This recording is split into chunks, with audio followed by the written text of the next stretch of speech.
skenario rencana terdakwa, sehingga terhadap bantahan terdakwa tersebut haruslah dikesampingkan. Bahwa selanjutnya terhadap bantahan terdakwa dan Putri Chandrawati berbicara tentang CCTV pada saat Richard Eliezer dipanggil terdakwa di lantai 3. Sebagaimana diterangkan oleh Diryanto dan keterangan terdakwa di persidangan yang menyatakan bahwa CCTV di rumah Duren di Jalan Duren 3 sudah rusak atau mati sebelumnya. Dan berdasarkan keterangan saksi AKP Rifaisal Samuel menerangkan bahwa DVR CCTV rumah Jalan Duren 3 berada di dalam kamar utama di lantai 1, yang entah kebetulan atau tidak Putri Chandrawati berada di dalam kamar tersebut saat terjadi penembakan terhadap korban Nofriansah Yosua Huta Barat.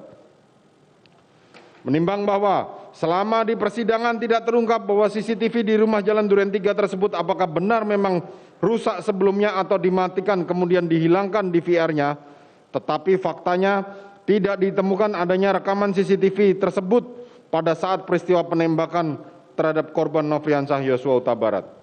Menimbang bahwa berdasarkan uraian pertimbangan tersebut di atas, maka bantahan terdakwa atas keterangan saksi Richard Eliezer pada saat pembicaraan CCTV antara terdakwa dan Putri Chandrawati haruslah ditolak.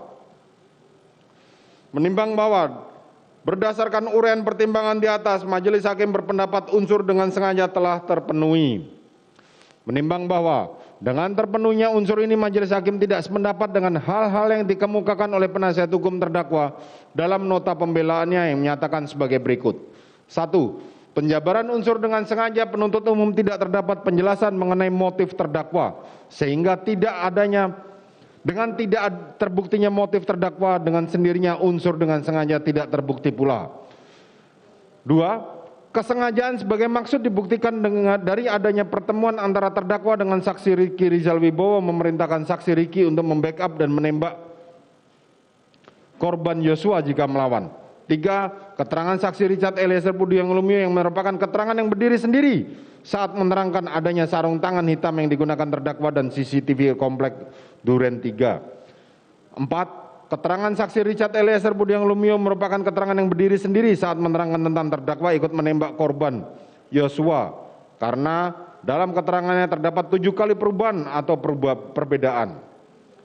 Menimbang bahwa terhadap keberatan angka 1 mengenai ada atau tidaknya motif dalam melakukan perbuatan dengan sengaja tersebut, menurut majelis hakim telah disebutkan oleh penuntut umum dalam surat tuntutannya halaman 573, di mana secara implisit menyebutkan bahwa yang menjadi trigger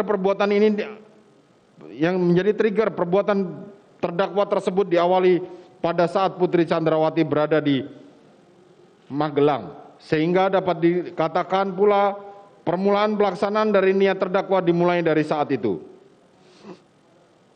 Menimbang bahwa sementara penasihat hukum terdakwa maupun terdakwa sendiri dalam mengutarakan adanya motif mengenai pelecehan seksual atau bahkan lebih dari itu, seharusnya sejak awal sudah menyajikan data pendukung yang lengkap dan sistematis, sehingga mudah dianalisa apa yang dilakukan korban Yosua, sehingga menurut terdakwa patut untuk dihilangkan nyawanya.